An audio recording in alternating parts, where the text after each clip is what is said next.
Yo, what's up mga kayo Cubs? Magandang araw po uli sa inyong lahat at syempre narito po muli ang inyong lingkod, Master Lekib.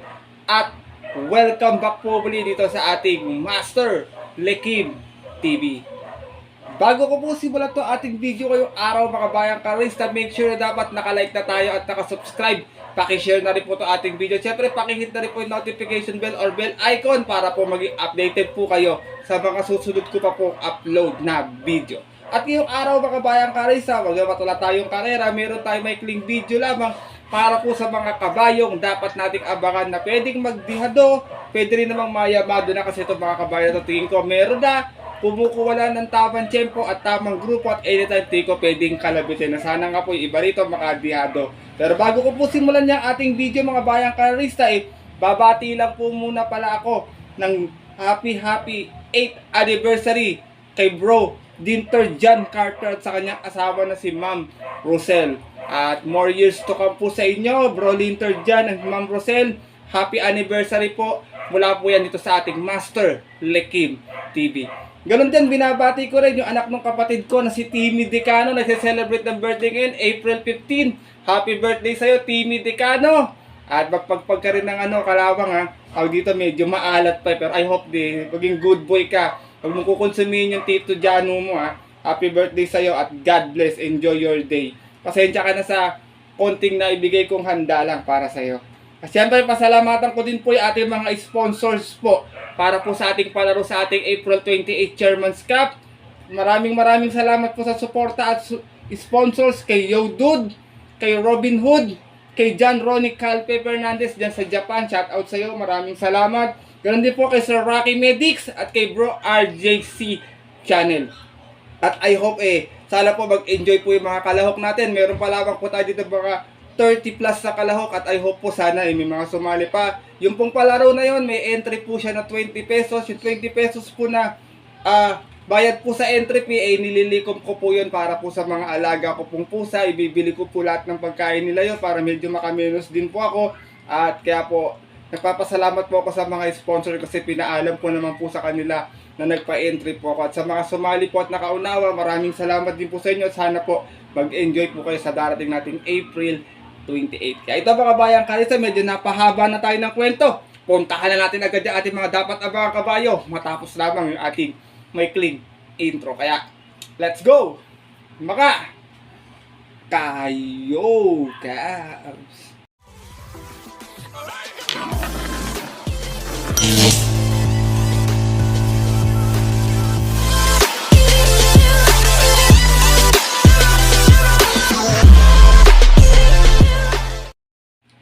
At gaya nga po, nagnabanggit ko kayo na sa ating naunang intro, meron tayo mga ilang kabayo rito na medyo mga nasipat ko na ginagalaw-galawan na, natitimbang na, at siguro tingin ko anytime pwede makadihado or makalog shot. Pero iba rito may mga posibilidad na din pong bumenta, mga third choice, fourth choice, or second choice na rin kasi base sa baka kinikilos sila sa distansya. Kaya I hope na sana makachamba po itong mga ito, pwedeng magbigay sa atin ng yummy dividends. Kaya ito, simulan ko na rin agad mga bayang karerista. Wala na pong patumpik-tumpik pa. Tara, start na tayo sa ating mga dapat abangang mga kabayo.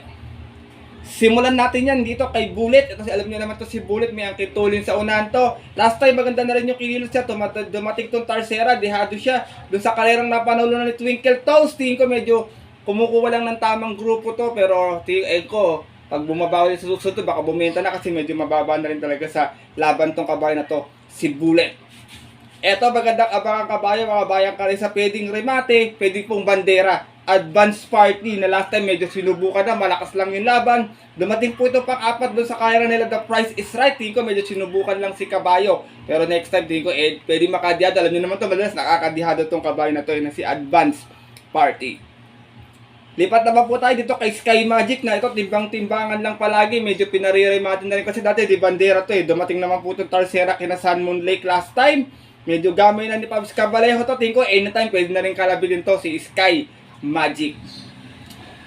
At ito naman po, si Smiling Lady na alam nyo naman po, pag binigyan ng unahan talaga, hanggat di nyo binabasag yung area, tingin ko kayang-kayang tumapos ng kabayo na to. Wala rin pinipiling grupo to, basta mapabayaan sa unahan, talagang angking tuling talaga ang labanan, talagang hindi kayo mauuna rito. Last time, Tarsera po to, medyo malakas lang yung mga nakalaban talaga, gaya ni Freedom, kaya I hope this time next week or itong week na to, pwede itong makadihado pag medyo gumaang ng konti laban at sana madihado pa bayang karerista. Lipat naman tayo sa imported horse. Ito hindi maganda yung salida last time pero dumating pa ng pang-apat si Israel. Dumating to pang-apat sa kanila nila Chocolate Thunder. Medyo masama yung salida. Tingin ko kung makakasalida ng maayos. Tingin ko bugal-bugal yung remate nitong kabayo na to Natatandaan nyo po nung nanalo to dun sa maiden talagang unpulis ng remate. Mawala yung vision na medyo naninikit sa aparato. May kalaki ang kabayo kasi to si Israel.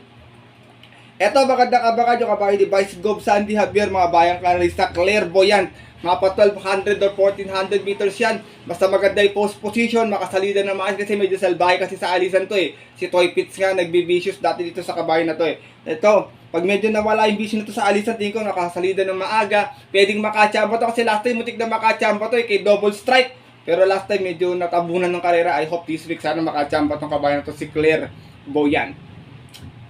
Eto, maganda tinakbo ng Sabado, mga bayang kanalista, Shadow Oaks, na dumating na pang-apat kina Rangers. Medyo may susunod lang, sinunod lang to kay Golden Opportunity nung karera. Kala ko tatapos na to kasi pagkating ng last 200, siya na yung bandera kasi nagdatingan ng mga malalakas rumimate. Pero next time, kung mapapabayaan sa unan, tingin ko medyo nakuha ni Danny Boy yung kilite na itong kabayo na to na si Shadow Oaks. Lady of Peace, ito matik na makalong shot last time, hindi pinauna nito si Ivan Tingin ko meron na rin itong kabayo na to. Tingin ko next time, bababa pa ulit ng isang grupo to sa rating base 5. Pwedeng madihado or pwede na rin pong mayamado dahil sa tinakbo nga po nito last time. Pero I hope sana madihado po. Tingin ko meron na to. Tsaka dati naman po mataas yung grupo nito Itong kabayong si Lady of Peace. Tarsera po to dumating kina My God Bogard. Rapis Point, ito medyo nang bigla ito nung last race ng Sabado. Mythic Layla nakasabay sa remate. Medyo maganda lang yung naging post position ni Mythic Layla nun. Kaya bandang labas. Pero kung medyo napadpad sa loob to, malamang nakasilap to si Rapis Point. Tingin ko meron na rin. Tsaka napansin ko itong kabayo na to, malaki miniature niya. Kahit na medyo lumakas yung laban, natitimbang talaga siya. Parang magkakatanda ko, natarsera din to nung last race kina Real Equity. Kaya tingin ko maganda na rin abangan to si Rapis Point. Ganoon na rin to, si Take a Chance, mga bayang kalisan. Natin ko, kumukuha lang ng tamang tempo to. Medyo, baka nagpapadihado lamang talaga. Ito, meron na to kabayo na to Susubok-subukan na, inuuna. Minsan naman paririmatiin. Kaya dapat yun na rin pong abangan niya na Take a Chance. Ito, kahapon, sinubukan yung Grey Galloper Moment of Truth. Ito, yung Moment of Truth na to, mataas naman po talaga yung grupo. Tinesting lang to kahapon doon sa karera nila Graceful Gift. Next time, tingin ko baka makachamba na may kintulin sa unahan po ito mga bayang kalis at saka mataas din yung grupo nito. Iceman, ito wag na tatakbo ng mainit kasi nalulusaw to, joke lang. Mainit kasi tumatakbo pero ito pag tumakbo ng gabi, tingin ko baka makachamba. Tarsera po ito kahapon sa karera nila Bukawi River Town mga bayang kalis at tingin ko meron na rin. Saka tingin ko gamay na din po ni Pabs Cabalejo. Smarty Jazz sa rating base 5, ito medyo dapat nyo na rin abangan to. Baka biglang bumulaga to sa mga susunod na linggo or susunod na racing days natin. Kasi minsan titimbang to ng segunda. Pag bumenta, minsan po hindi matitimbang. Pero I hope baka makachamba ng yummy dividends to mga bayang karalista. Kaya kung may mga pandagdag ko kayo minsan, makita nyo to, pwede nyo po isama to. Baka po makachamba tayo ng bihado. Bandido. Ito, di naman sinabay na kahapon kasi medyo mabilis yung naging pacing. Easy way yung nasa unahan Kaya tingin ko medyo inawat na rin. Pero last time to, inabot lang po ito mga bayang karerista. Matig na makalong siya to nung nakarang linggo. Kaya ito dapat nyo na rin pong abangan. Lalo na pag this week, 1200 lang ang distansya pag weekdays. Baka makachamba tong kabayo na to, si Bandido. Money for Sheltex, ito pang-apat dumating kahapon kina Dugong Bughaw. Itong kabayo na to mababa na rin sa grupo. Hindi naman namimili ng hinit ito. Minsan kasi ito pabago-bago ng takbo. Minsan paririmatiin, minsan po nasa unahan. Pag si Alvin sakay na to, minsan nasa unahan. Pero pag iba po yung sakay, pinaririmati. Pero sanay naman po si kabayo, tsaka may edad na rin naman na. Tingin ko pwede na rin makachamba to. Tsaka medyo buenas din po yung quadra nito ni Money for Sheltex. Eto sigurado ako hindi madidihado pero kung mataas ang grupo or malalakas ang laban, tingin ko madidihado. Wild is the win na tingin ko ang ganda ng tinatakbo ngayon. Kahit malakas yung laban, talagang natitimbang siya. Una, nasigunda to kay American Dream. Last time, Tarsera naman kina Fortissimo. Tingin ko ito kabayan na to, talagang may tinatago pang buti to mga bayang kalerista. Kaya dapat nyo na rin abangan yan kahit medyo dihado pa sa pairing yan sa bentahan. Medyo tapunan nyo lang po ng konti, baka pwede po makabulaga itong kabayong si Wild is the Win. At last but not the least sa aking listahan ito, medyo napansin ko, iba tinakbo nito nakaraan Nung unang tumakbo to, Saratoga Chrome na imported horse, pinarimate, mga bayang kalerista, unang takbo, pinarimate dun sa karera nila Fortissimo. Pero nitong nakaraang araw, binandera Tingin ko mukhang bandera yung kabayo na to. Tingin ko kumukuha lang ng tamang tsempo at saka medyo may tagong preba. Anytime din pwedeng makabulaga ito kasi imported horse to, mga bayang kalerista. Alam nyo naman po ang imported horse, minsan talaga nangangapa pa po yan dito sa pista natin dahil nasanay po sila sa pista sa pinanggalingan nilang bansa. Pero tingin ko, ang king tulin to kabayo na to, kaya dapat nyo na rin pong mananat abangan to itong kabayong si Saratoga Chrome.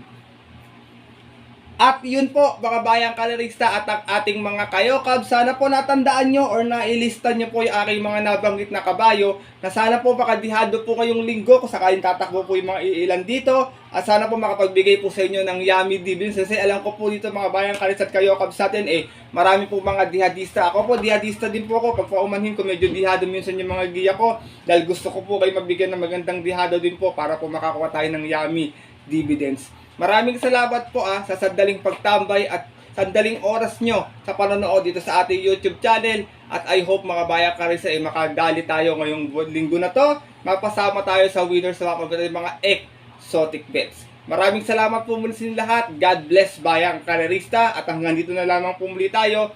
Magkita ka na lang tayo sa susunod ko pong upload na video para po sa ating konting silip at giya ngayong araw po ng Miyerkules. Sa mga gusto po magpa-shoutout at magpa-greet po, comment nyo lang po sa comment section nitong ating video para po mailista ko po agad. Para paggawa ko po bukas ng Wednesday racing natin, mabati ko po or mag-greet ko po mga magbe-birthday din po ngayong buwan po ng April. Muli, maraming salamat bayang kalerista. At yun po, hanggang dito na lamang at stay safe everyone po sa inyo lahat. God bless bayang kalerista. Alright.